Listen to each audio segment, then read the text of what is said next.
You know, long I had to talk to Chenko to bring this man in, boy. Wait. Long. Now this interview was supposed to have a long time, man. Right, Even before this specific program with me and you. You understand? Right. But nothing happened before your time. True. You understand? Yeah. But Ancil, you know what I want to say and ask you, you know, as for the people to really know, who's Ancil Harris? Who I am. And before, let's get quick. Telling listeners first and foremost where you're from. Right. Okay. Right. So I am from Passion Street, Lavington. Right. So that's where I grew up. I grew up in the hills of Lavington. Actually born Schumacher. And I grew up Passion Street practically all my life.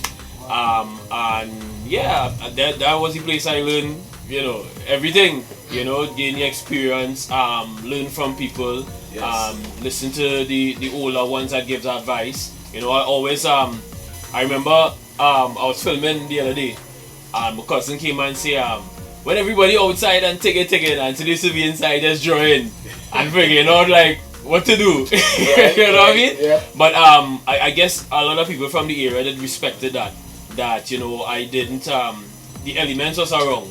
I didn't follow those elements, you know, in terms of crime and in terms of gangs and stuff like that. But I always use the elements to create something now, you know, and I use that as a positive. I never forget that one time I printed my first comic book. I was in 2005 and like it's sold in Ishmael and Cannon Mohammed bookstores. And the community leader then, or alive back then, he come and say, hey, Tyrell Skills and Lavington thing. Watch this man, this youth man. I think I was old, but I was really young. And he was like, this youth man doing something positive, you know what I mean? And like all those things kind of motivate me now. And be like, yeah boy, you know? But let me ask you this quickly. You said that you grew up in Passion Street, Lavington. Yeah. I want you to be honest here, right? No problem. At any point, especially during the teenage years, any community leader ever come to you and wanted to be part of that gang culture? Indirectly. Right? So at a point in time, you know, as teenagers, you're kind of trying to figure out your life. You know, I didn't grow up with my dad. I grew up with my mom, right? So basically, we were just trying to figure stuff out. Like what to do, coming out of school, how we're going to shape our life now. And like I said, they didn't come directly like, you know, small man thing. They kind of like indirectly, like, you know, if it were a little thing to do, you know, could just link us and whatever. And I was like, yeah, with all respect and thing, I cool, you know, I looking to do this and that. And at the point in time, they didn't really understand it. You know, it was like, well, small man go just do his thing, you know. And then that was it. Now, one thing I always know growing up is giving people respect. So regardless of who you are, I always go hail, give respect and stuff like that. So I think that's one of the things that a lot of people respected as well too. And so I wasn't under any like peer pressure in terms of you know, you have to do this, I have to do that. They was like, yeah, you look like you on your own kind of vibe, and we go leave you like you do it. I respect. Yeah. So well, I know you're pressed for time, man. I good. But you know, on a real, what kept you grounded? What kept you focused? Because I know you said you didn't grow up with your dad, which right. A father, you are a father yourself. Yeah. Father, husband. Yeah. You know, what kept that focus? Okay, so to be honest with you, I basically, from small I had a goal, right? My dream was always to do art, right. Whether it's films, whether it's comics, all those things. So I remember when I was small, I made a promise to myself, right, that I needed to get out of this situation that we're in. Because you know what I mean, we were poor. Right. You know what I mean? It was my mom, me, my brother, my sister. And it was like we had to dream big, you know, and the only way that we could come out of this is, you know, through education and through being persistent and focused on your goals now. Right? My mother was always an instrumental part of that, focusing on keeping that line ahead now. You know? So to me it was like I always had to keep focus. Always have to keep going now. And I think over the years I kind of developed this kind of way of not giving up. Right. And always I'm that kind of person too. Like if I set my mind to do something, I will just keep going and I won't stop at it now. Right. So a lot of people motivate me over the years to keep me going and to kind of stay focused now. Right. You know, and for me, I wanted to do something that would impact Trinidad and Tobago, that will contribute to the culture now, because I'm a guy into culture, you know what I mean? So regardless of how long the journey would have been, I was willing to go through that journey in order to put Trinidad on and help put Trinidad on that map. Expansion. Yeah. Well, Ancil, let's talk a bit about. You know, you have a couple of different shows that you are attached to. Magnolia, being the prominent one. Yeah. So tell us a bit about the others and then the plans for Magnolia, because I know there's a release soon for the movie. Right. You know, so I want to give you the opportunity to just talk about some of the films you work on and your team. Right. So right now, I created a universe. So it's an equivalent like the Marvel Cinematic Universe, the DC Universe, where now you have different characters, whether it's hero, villain, or sci-fi characters, where now they look like us, they talk like us, and we could relate to. It's something that we could relate to as well, right? I created those characters at a young age. From 2 years old, I had those characters. I had those characters for a while, right? And I decided, and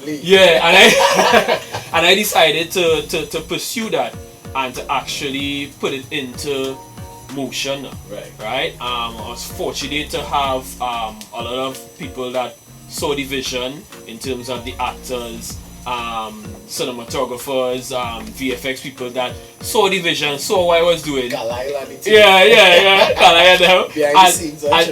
saw like what I was doing and actually put it into motion. The cool thing about it though is that the first time when I attempt to do it, I was like, boy, I wonder if anybody go dress up as a superhero thing and they watch me like, you know, crazy. Don't get tough now. And to my surprise, like a lot of people was interested. Up to now, a lot of people interested actually want to be a character now. So for me, I see like that change and that cultural switch in terms of, you know, a lot of people will be open to do something that never been done before now, because this has never been done before, basically. When Rams and essentially Caribbean. So you're breaking some barriers there. Well, you can say that. You can say that. We saying it. It's true, because we don't have, again, you know that too. We don't have that platform. We don't have Trinidad and Tobago, you see, I don't want people to minimize what he's doing there, because this is huge. You understand what I'm saying? Because sometimes when person, especially when they're not a part of the creatives, he doesn't really understand the level of work. You understand? And actually what is happening right now. You understand what I'm saying? Because it's easier to criticize. But besides being criticizing as well, I say to actually let simmer within the mind that they didn't really understand the magnitude of some of the things that has take place in terms of getting it to this point as well. You understand what I'm saying? Even the mechanics and those behind the But scenes.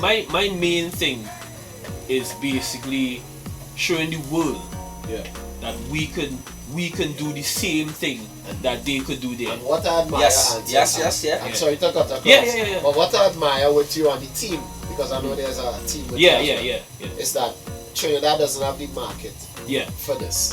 Right? I know there's the TT Trinidad and Tobago Film Festival. But in the superhero realm, you know, you are doing comics. The last was Stan Lee, that was the biggest thing for Marvel. You created this multiverse. And this, you know, so the authenticity of this, I think it needs to be respected. I think we should honor that, and as sort of was saying, people cannot receive it well, especially in Trinidad, because it's something that we introducing. It's something that new. So it's because I and all when I just like, what the hell just happened there? Was I a local superhero? Just fly across the screen, and I was like, okay. And I was like, no, but I need to reach out to this guy. Because I'm New York and I watching your stuff. And like, you have the audacity and the balls to really put your foot down and forget what people have to say. You had to have it, you know. In order for something to go from point A to point B, you can't study what people say. You know? You had to focus on. And here the thing is, I always tell people the same thing I told Carly as well. I say, I did the superhero thing because there is a audience fit. Right? Whether people might say yes or no, there is an audience, there is a demographic fit. Yeah. You understand? When we did a lot of tests with the Magnolia, we realized it resonated a lot with little children, with teenagers, with cosplayers. And so we realized have a demographic. Now everybody could watch it, anybody could watch it. It's harmless, it don't have no obscene and all these things, clean. But we realized that these children, and that was one of my visions too, that these children could grow up with these characters the same way we grew up with Batman, Superman, all these things. You understand what I mean? It's local. And it's local, and those are characters that look like us, could talk like us, talk in our dialect. So you see you see the sceneries. Like when we started to school tour, the school that we did the other day. What school was that? The school was Mongdo Primary School, right? Good. And one of the students say, all the children say, you know, they like the powers and whatever. One student come and say, they love the fact that they talk like us. Yes. And this guy, this boy is about 7 years old. Wow. And I watched and I was like, wow. And the next thing they asked, this entire thing was filmed in Trinidad. They saw scenes from Trinidad, but it was like, this was filmed in Trinidad? It was like, yes. Nah. That can't be. They doubt it. They doubt it. Right. They doubt it.